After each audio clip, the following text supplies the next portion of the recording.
Hello students, we are discussing in this session exercise 15G। इस अध्याय की इस यूनिट की लास्ट एक्सरसाइज है और बोर्ड एग्ज़ाम के हिसाब से काफ़ी इम्पोर्टेंट एक्सरसाइज है। एक सवाल इस एक्सरसाइज का आएगा। अब आपको थोड़ा सा बेसिक जानकारी बता दें। आपको शुरू में डिफरेंशियल इक्वेशन फॉर्म करनी थी, उसके बाद हम आगे बढ़े, आर्बिट्री कॉन्स्टेंट्स या पैरामीटर्स को रिमूव करना था, फिर उसके बाद वेरिएबल सेपरेशन पर आए, फिर उसके बाद होमोजीनियस डिफरेंशियल इक्वेशन पर आए और आज हम सॉल्व करेंगे लीनियर इक्वेशंस। ठीक है, अब इनकी पहचानें क्या क्या होती हैं। हालांकि मैं समय समय पर बताता चला हूँ कि किस इक्वेशन की क्या पहचान होगी, फिर भी मैं क्वेश्चन नंबर 1 का जब सॉल्यूशन तैयार करूँगा इसका तो मैं बता दूंगा। सबसे पहले आपको डिफरेंशियल इक्वेशन मिले तो करना क्या चाहिए, ठीक है, पहचान उसकी क्या होगी, ठीक है।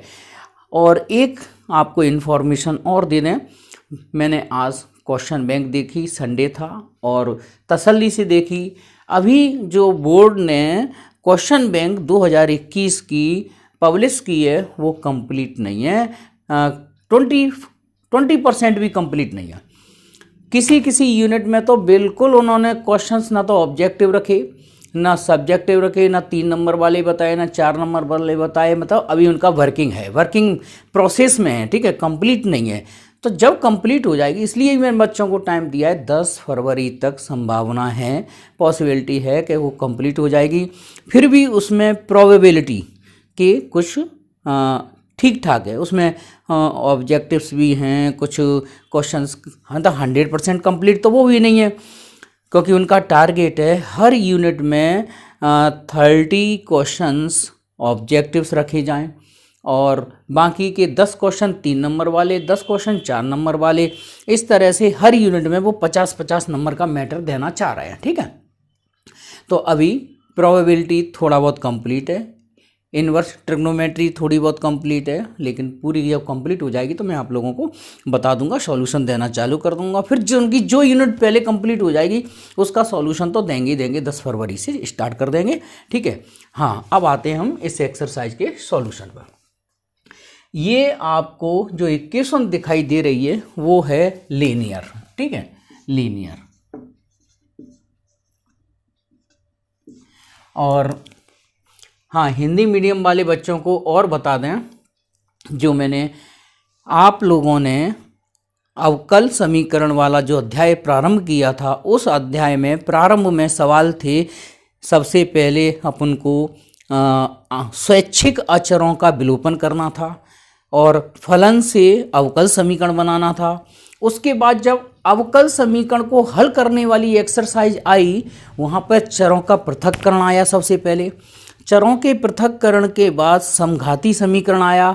समघाती के बाद समघाती माने इससे पहले वाली एक्सरसाइज 15F, आज है 15G, है ना, 15G। फिर आज हम सॉल्व कर रहे हैं रैखिक। अब वही समस्या आप लोगों को परीक्षा में आएगी, आप कैसे पहचान करेंगे कि आपका दिया गया अवकल समीकरण इस विधि से करना है। तो सबसे पहले आप लोग हर सवाल में dy/dx के साथ कोई फंक्शन दिखाई नहीं देना चाहिए, ठीक है। उसके बाद सबसे पहले हम देखेंगे चरों का पृथक्करण हो रहा है क्या नहीं।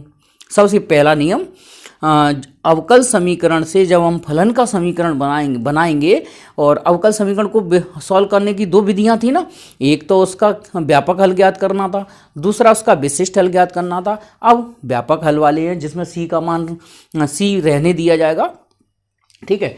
तो सबसे पहले dy/dx अलग करो। उसके बाद हमने देखा है कि हम किसी भी हालत में इस सवाल में चरों का पृथक्करण नहीं कर सकते, ठीक है, नहीं कर सकते ना।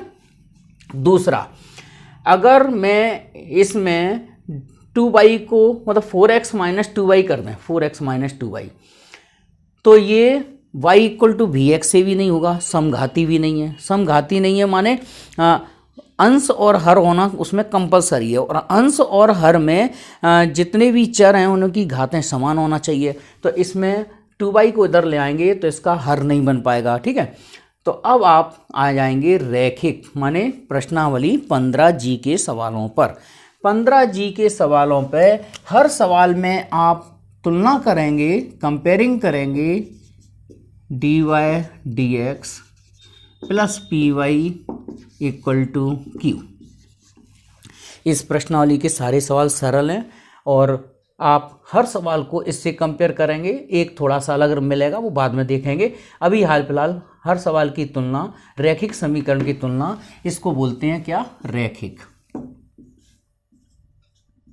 रैखिक समीकरण, इससे करेंगे।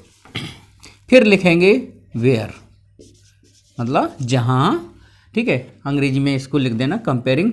तो P कितना है, इसकी तुलना इससे करो तो P है 2 और Q है 4x, और उसके बाद हम इसमें समाकल्य गुणज, इंटीग्रेटिंग फैक्टर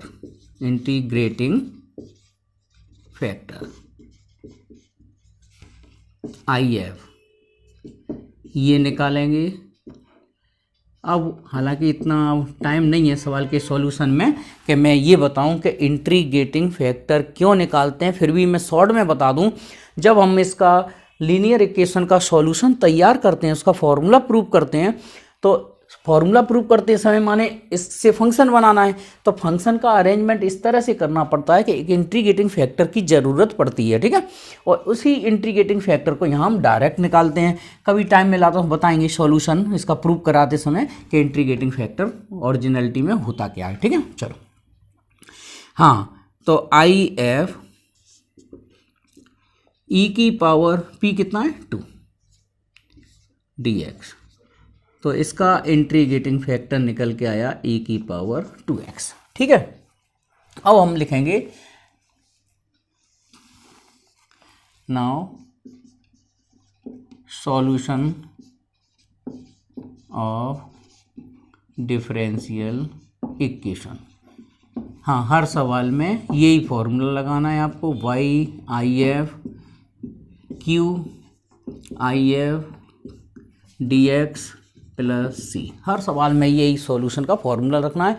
और आपने जो IF रखा है, निकाला है, वो रख दो। e की पावर 2x निकला, और Q है कितना 4x, e की power 2x dx plus C। फिर उसके बाद यहाँ जो इंटीग्रल साइन के अंदर जो वैल्यू आ जाए, इंटीग्रेंड आ जाए, उसका इंटीग्रेशन और कर दो, बस काम फिनिश। हाँ, तो ये पिछले सवालों के अनुसार इंटीग्रेशन करना आना चाहिए। इसको हम फर्स्ट फंक्शन मानेंगे, इसको हम सेकंड फंक्शन मानेंगे, इंटीग्रेटिंग बाई पार्ट से इसको सॉल्व करेंगे। तो पहला फंक्शन मैंने ये पूरा मान लिया, तो 4x जैसा का जैसा, e की पावर 2x का इंटीग्रेशन e की पावर 2x अपॉन 2, फिर माइनस, फिर 4x का डिफ्रेंशिएशन 4 आ जाएगा, इसका इंटीग्रेशन यहाँ पे भी करना है 2 और dx प्लस c।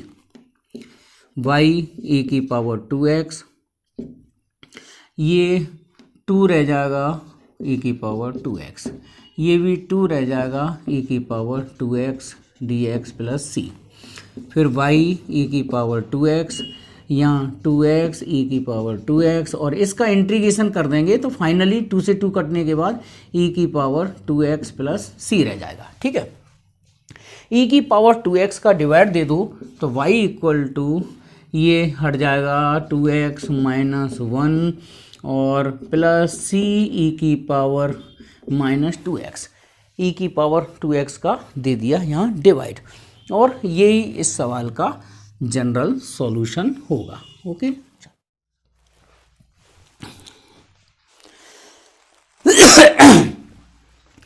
प्रश्न क्रमांक 2 में सेम है, left hand side, right hand side में 4x की जगह यहाँ sin x आ गया।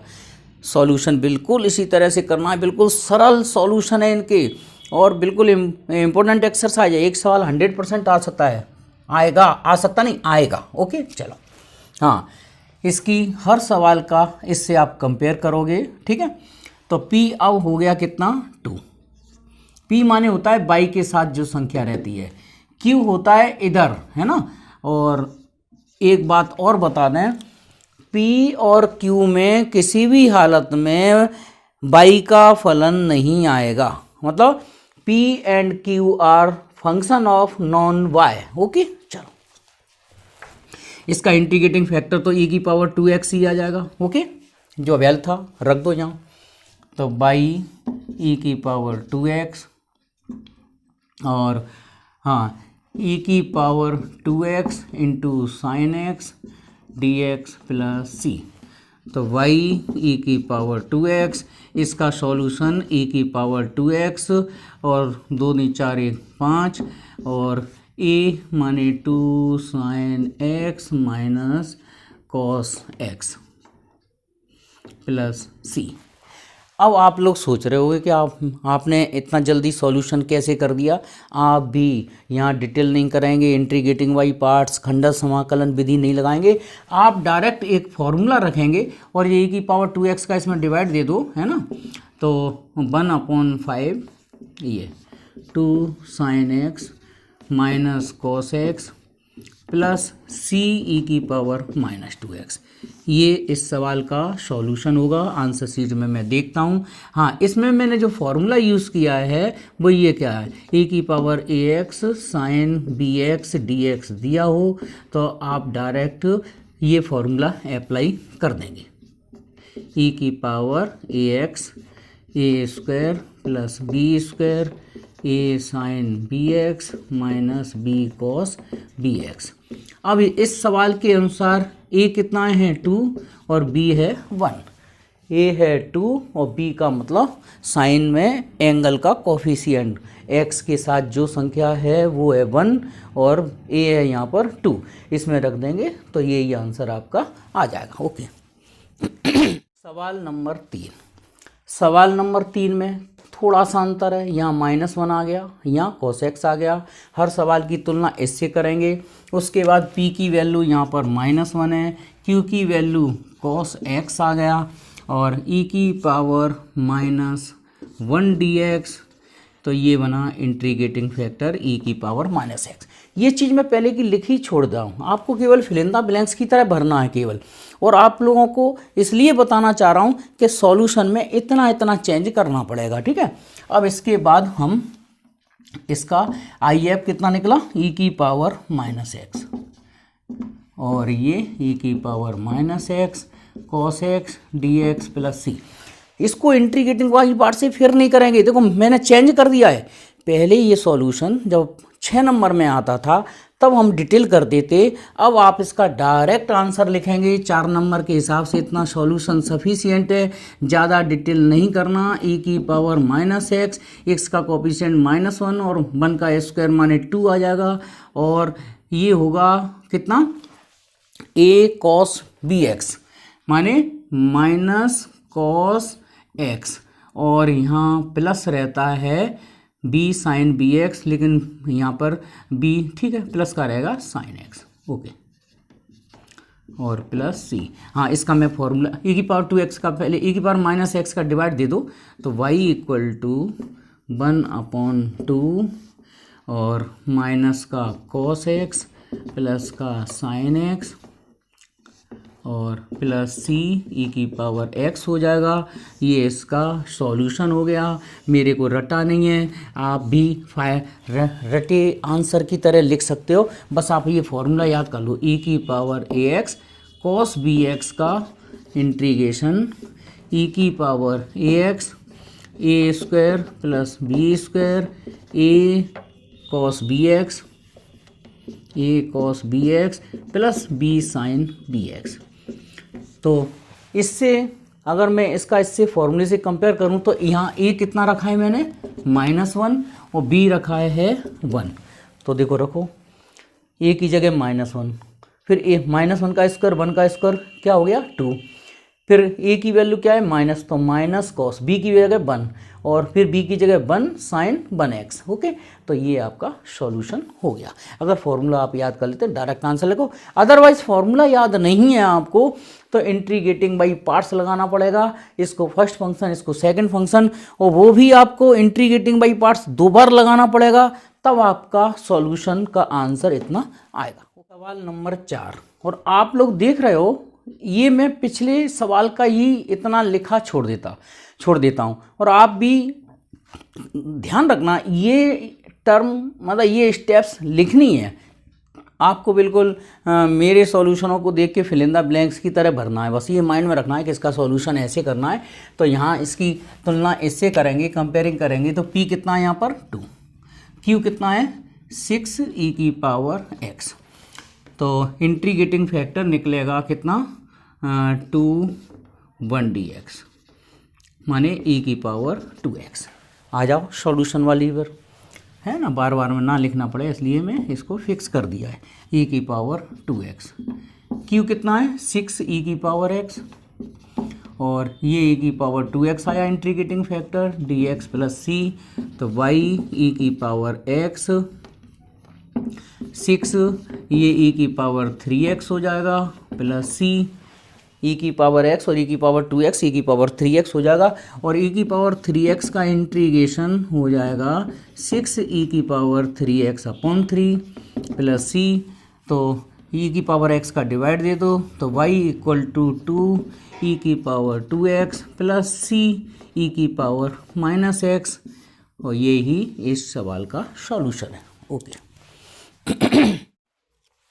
सवाल नंबर 5 में कोई चेंज नहीं है, यहाँ 6e⁻2x की जगह e⁻−2x आ गया। आप चाहो तो कर सकते हो भाई, p2 ले लेना, की जगह e⁻−2x लिख लेना, इंटीग्रेटिंग फैक्टर e⁻2x आएगा, वहाँ रख देंगे, सॉल्यूशन हो जाएगा। देखो कैसे, p2 है कि q e⁻−2x, integrating factor e⁻2x ही आ जाएगा, यहाँ सॉल्यूशन रख दो। कितना जल्दी जल्दी काम हो रहा है, देखो e⁻2x और q है e⁻−2x, e⁻2x IF निकला dx प्लस c, जो कट जाएंगे तो y e⁻2x equal to 1dx plus c, और y equal to e⁻2x equal to x plus c, तो y equal to e⁻−2x x plus c। बस ये solution हो गया।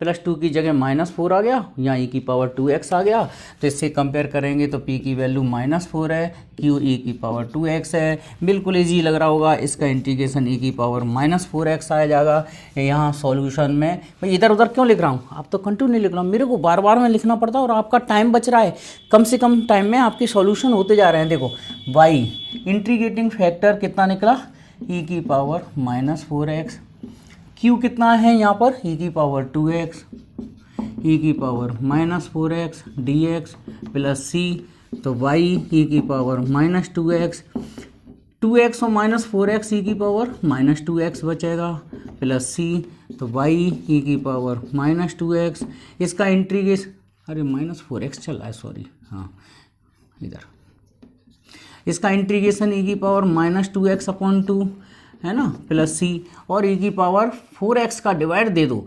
e⁻−4x का डिवाइड दे देंगे तो ये आ जाएगा 1/2 e⁻2x प्लस c e⁻4x। भाई डिवाइड देने का मतलब है e⁻−4x डिवाइड में, ऊपर जाके e⁻4x प्लस में हो जाएगी, तो 4x प्लस का माइनस का 2x बचेगा, और यहाँ e⁻−4x का डिवाइड देंगे, भाग देंगे, तो ऊपर जाके e⁻4x प्लस 7।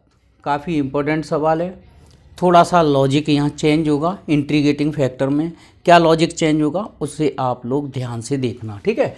हाँ तो तुलना इससे कर दिया, p आ गया 1/x, q आ गया x², ठीक है, और इसका integrating factor e⁻1/x dx, e की पावर इंटीग्रेशन log x, और जब भी आपको e और log दिखाई दे तो केवल x रख दिया करो, e और log कैंसिल आउट हो जाएंगे, ठीक है। इसका वीडियो मैं बना चुका हूँ सेकंड चैनल पर, SOM CBSE, SOM CBSE के नाम से चैनल है, आप उस पर जाके देख सकते हैं लॉग के सारे रूल्स, ठीक है, जितने भी होते हैं, प्रूफ सहित बताया है उसमें, ठीक है। तो इसमें नयापन क्या था कि e की पावर log जो कट गया, केवल यहाँ x बचा, और बाकी का ये बहुत सारा सॉल्यूशन है और इम्पोर्टेंट भी है, y x क्यू कितना है x square into x d x plus C. क्योंकि बोर्ड एग्ज़ाम ध्यान रखता है कि भाई ऐसे सवाल दो जिससे स्टूडेंट को दिक्कत ना आए।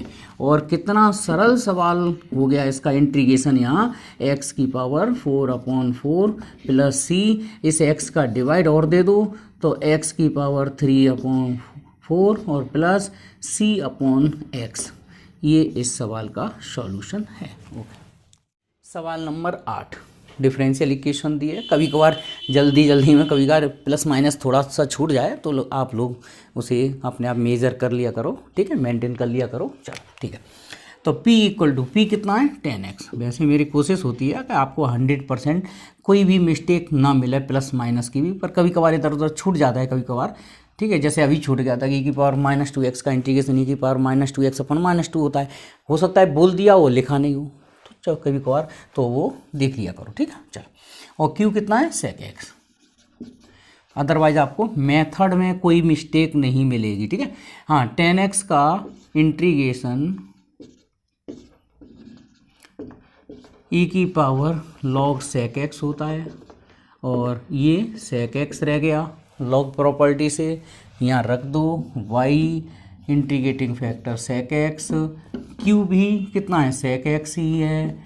ओहो, बहुत अच्छे सवाल हैं, बहुत इंपॉर्टेंट सवाल हैं, क्योंकि इसमें बच्चों को इंटीग्रेशन करने में बिल्कुल दिक्कत नहीं आएगी। ये sec स्क्वायर x हो गया, और sec स्क्वायर x का इंटीग्रेशन 10x होता है ना। ये सारे फॉर्मूले इंटीग्रेशन के याद हैं तो कोई दिक्कत नहीं आएगी। और y इसको ऐसा करो, 10x को sec x का डिवाइड दे दो तो 10x/sec x। यहाँ पे भी आंसर छोड़ सकते हैं, लेकिन अब कुछ बच्चे कहेंगे सर आंसर मिला दो, इसलिए अब देखो जगह कम है इसलिए मैं डायरेक्ट कर रहा हूँ sin/cos। तो यहाँ केवल sin x रह जाएगा, और यहाँ c और cos x, मतलब sec x को पलट के cos x लिख दो, 10 को sin/cos लिख दो तो cos कट जाएगा, यहाँ sin x बचेगा, ये sec x ऊपर जाके क्या बन जाएगा cos। और आपका हाँ जी, सवाल नंबर 9 में यहाँ पर p कितना है cot x, q कितना है 2 cos x। हाँ, इसका इंटीग्रेटिंग फैक्टर cot x का इंटीग्रेशन, सोचो भाई जब तक मैं लिख रहा हूँ e⁻log sin x, e और log कैंसिल हो जाएगा, sin x आ गया इंटीग्रेटिंग फैक्टर। रख देते हैं वहाँ सॉल्यूशन। देखो पैरा लिखा होने से बहुत फास्ट काम चल रहा है, मैं इसको रफ नहीं कर रहा, ठीक है। जितना मेरे को चेंज करना है उतना लिखता हूँ बस, ठीक है। q कितना है 2 cos x, और ये if निकला sin x dx plus c।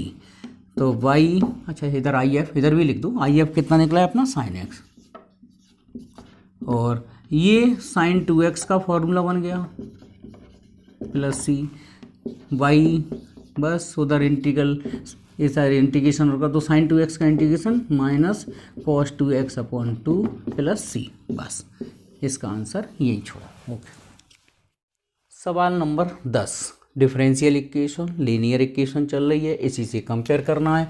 p है यहाँ पर 2/x, q है यहाँ पर sin x, ठीक है, और e⁻2/x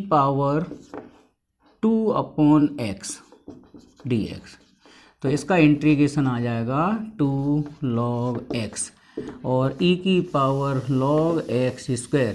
भाई e और log जब तक कैंसिल नहीं हो सकते, जब तक यहाँ कोई वैल्यू अगर कोई दूसरी दी है कैंसिल नहीं कर सकते। इसको हटाओ, इसको हटाएंगे कैसे, इसको उधर x की पावर में पहुँचा दो, तो ये इंटीग्रेटिंग फैक्टर इसका निकला x², बस रख दो यहाँ।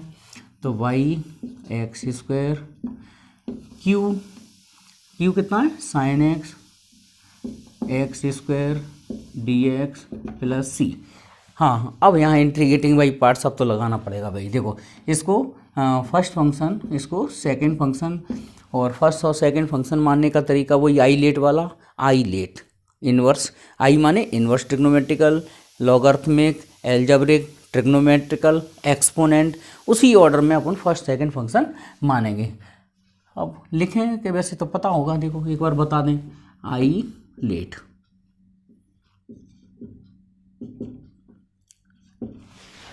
Inverse algebraic, inverse logarithmic algebraic trigonometric exponent. तो अपन यहाँ देख रहे हैं यहाँ क्या है, ट्रिग्नोमेट्रिक और एल्जेब्रिक। तो एल्जेब्रिक ट्रिग्नोमेट्रिक से पहले आ रहा है तो एल्जेब्रिक को फर्स्ट फंक्शन। ठीक है, चलो हिंदी में प्रलवी त्रिच बोला था। वैसे बच्चे इतना तो इंटीग्रेशन का मतलब इंटीग्रेशन की लास्ट एक्सरसाइज चल रही है, अब इतना तो आ गया हुआ, काफ़ी बता दिया है। चलो इंटीग्रेटिंग बाई पार्ट्स लगाते हैं। फर्स्ट फंक्शन जैसा का जैसा, साइन का इंटीग्रेशन माइनस कॉस एक्स, फिर माइनस एक्स स्क्वायर का डिफरेंशिएशन 2x और साइन एक्स का इंटीग्रेशन माइनस कॉस एक्स, तो ये प्लस कर देते हैं। ठीक है, और प्लस सी, तो x square Y equal to minus x square cos x plus integrating by parts फिर लगा देते हैं अपन यहाँ, फर्स्ट फंक्शन और ये सेकंड फंक्शन।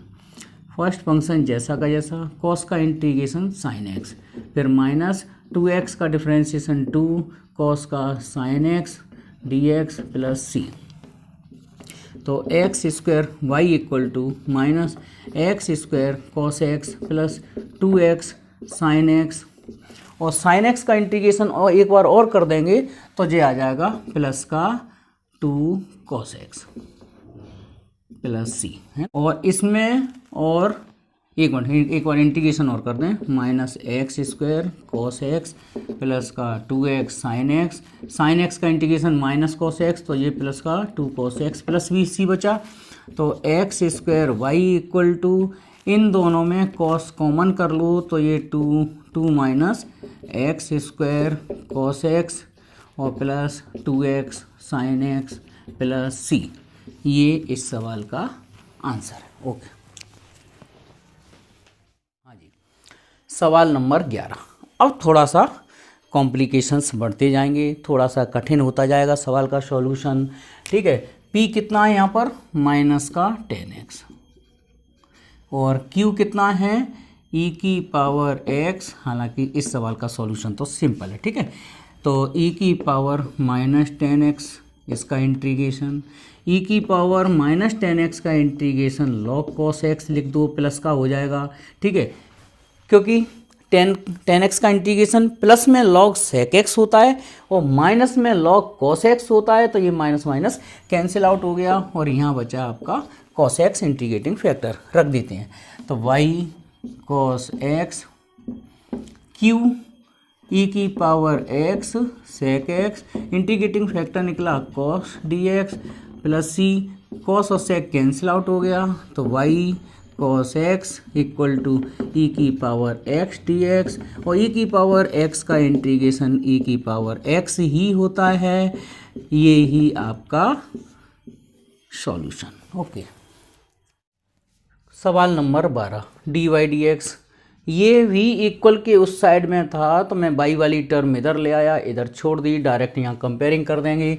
तो यहाँ बाई की वैल्यू माइनस 10x ही है और q चेंज हो रहा है यहाँ पर, तो q मैं यहाँ चेंज कर रहा हूँ माइनस 2 साइन एक्स। ठीक है, तो इंटीग्रेटिंग फैक्टर इसका इतना ही निकलेगा, यहाँ तक सॉल्यूशन सेम रहेगा, थोड़ा सा चेंज कर रहा हूँ बस।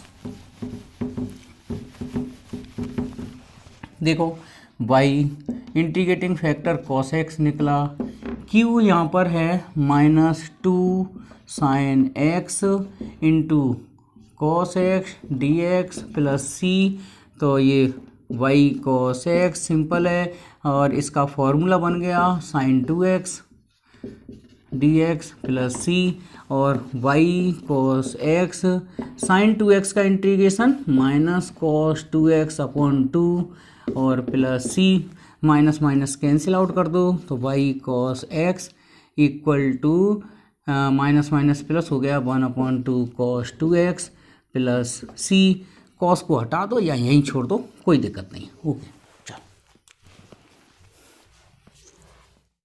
सवाल नंबर 13। हाँ, अब आप इसकी तुलना जब ही कर पाएंगे जब dy dx के साथ जो वैल्यू होगी यहाँ से भाग लगाना पड़ेगा इसका। तो cos x का यहाँ भाग लगा दो तो dy dx plus by sec x हो जाएगा equal to sine upon cos 10x बन जाएगा। तो कंपेयर करें तो b है यहाँ पर sec x, q है यहाँ पर 10x। ठीक है, तो e की पावर sec x dx, इसका integration log sec x plus 10x। फॉर्मूले भाई अच्छी तरह याद कर लेना, अगर यहाँ गड़बड़ हुई तो फिर गड़बड़ हो जाएगी। तो आई एफ बचा ई और log कैंसिल कर दो, sec x प्लस 10x।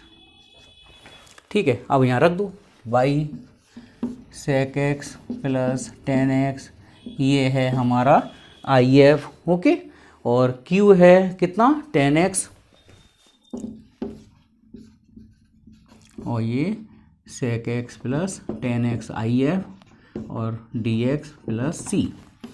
तो y sec x plus 10x equal to, multiply कर दो इसका, तो sec x 10x dx plus 10 square x dx। और अब आपसे थोड़ा सा मैं पिछली एक्सरसाइज का पूछना चाहता हूँ कि भाई sec x 10x का इंटीग्रेशन sec x हो जाएगा। ठीक है, 10 स्क्वायर x का इंटीग्रेशन कैसे करेंगे, ध्यान करो। 10 स्क्वायर एक्स को आपको sec स्क्वायर एक्स माइनस 1 लिखना पड़ेगा 10th क्लास की आइडेंटिटी से। तो मैंने शुरू में बताया था 11A यूनिट में 10 स्क्वायर एक्स हो, कॉट स्क्वायर एक्स हो, साइन स्क्वायर एक्स हो, कॉस स्क्वायर एक्स हो, उसके फॉर्मूले ट्रिग्नोमेट्री वाले लगाने पड़ेंगे। तो यहाँ 10 स्क्वायर एक्स को लिखना पड़ेगा क्या, sec स्क्वायर एक्स माइनस 1, तभी इंटीग्रेशन हो पाएगा, और कोई दूसरा रास्ता नहीं है इसका। तो इसका तो sec x हो गया डायरेक्ट, हाँ इसका integration sec square x minus 1 लिख के होगा। और कॉट स्क्वायर एक्स हो तो cos स्क्वायर एक्स माइनस 1 लिख देना। साइन स्क्वायर एक्स हो तो 1 minus cos 2x upon 2, cos square x हो तो 1 प्लस कॉस 2x अपॉन 2। फॉर्मूले लगाने ही पड़ेंगे, उसके बिना काम चलेगा नहीं। बस अब मैं ये इस सवाल की लास्ट स्टेप लिख रहा हूँ, sec x इसका 10x और माइनस x प्लस c, बस ठीक है। सवाल नंबर 14 और आज के वीडियो का लास्ट सवाल, और थोड़े से सवाल और बचे हैं, शायद 22 सवाल हैं। तो 8 और 4 12, 2 10 माने तुम्हारे 22 सवाल हैं। तो अब तो 8 सवाल रह गए केवल, वो कल हो जाएंगे। ठीक है, तो आपकी 15 यूनिट कंप्लीट हो गई। और एक और बात बता दें, बच्चे बहुत कंफ्यूज हैं कि हम नूतन से पढ़ें या एनसीईआरटी से पढ़ें। कोई टेंशन नहीं है, आप जिस बुक से पढ़ रहे हैं उसी बुक से पढ़ते रहिए।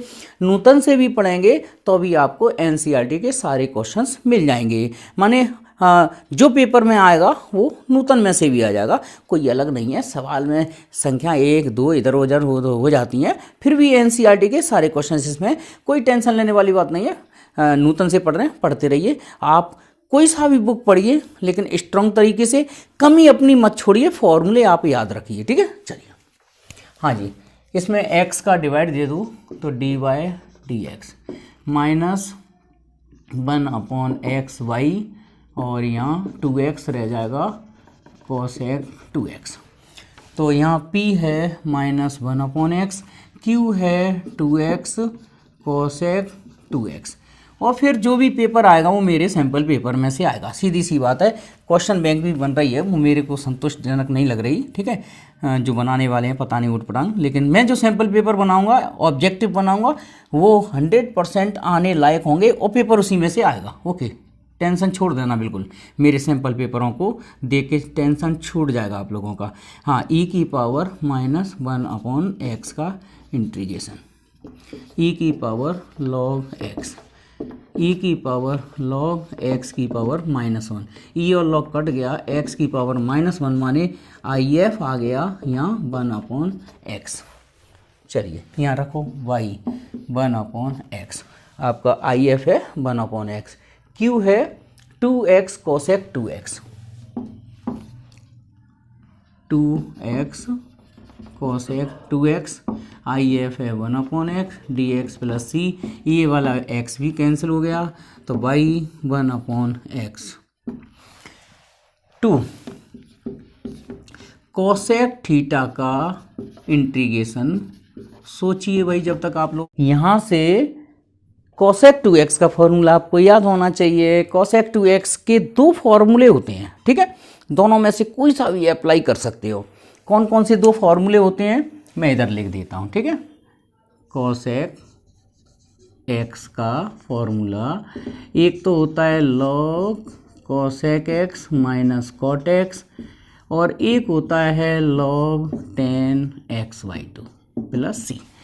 तो ये वाला भी फॉर्मूला लगा सकते हो, ये वाला भी फॉर्मूला लगा सकते हो, चाहे उनसा लगा सकते हो, लेकिन अगर आपको आंसर शीट से आंसर मिलाना है तो ये वाला फॉर्मूला यहाँ यूज़ करना पड़ेगा। तो y/x 2 log 10 2x/2, ठीक है, एंगल का हाफ है ना, 2x/2 और प्लस सी। हाँ, ये 2x को t मानेंगे तो एक 2 का यहाँ डिवाइड और लग जाएगा।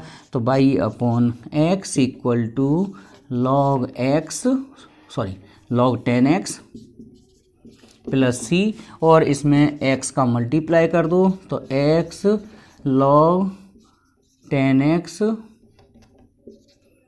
Plus C. ये है इस सवाल का आंसर। ओके, तो इसका इंटीग्रेशन समझ में आ गया होगा। दिक्कत आ रही हो तो एक बार फिर समझा देता हूँ। कॉसेक, इसको x पढ़िए, कॉसेक x का इंटीग्रेशन log 10x/2, तो 2x/2, और ये वाला 2 डिवाइड में क्यों आया? आप अगर 2x को t मानेंगे, 2x को t मानेंगे तो 2dx इक्वल टू dt, उसका डिवाइड वाला 2 आएगा। या सिंपल वे में x के साथ जो भी वैल्यू उसका डिफ्रेंशिएशन करो, जो भी आता है उसे हम डिवाइड में लिख देते हैं इंटीग्रेशन में। तो इस तरह से आपकी आंसर शीट में आंसर ये मिल जाएगा।